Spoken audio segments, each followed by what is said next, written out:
Hi, want to know how to change lock screen wallpaper on your Xiaomi Redmi Note 12? So, as a first step, we would need to go to our home screen and here hold our finger on any empty place until you'll get to this menu. Here, click on this icon with a picture on it, and now we will get to the wallpaper editing application, which is also not free because we would need to watch an ad. Here, as a next step, if you would like to set your custom wallpaper with your photo from gallery, we would need to click on this button, My Account. Here, go to this tab which is named Wallpapers. Then click on this green plus at the bottom right corner and here choose Gallery.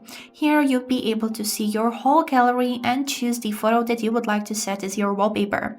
For example, I will take this one, then it will appear in this tab named My Wallpapers. Click on it, here click Apply, and now most important detail. Now you need to choose where to apply this wallpaper, and here we need to choose Set as Lock Screen. And this is it. Now let's check it out how it looks. So as you can see, the home screen looks still the same. If I will turn off my phone and then turn it on, this is my wallpaper. I hope this video was helpful for you and thank you for watching.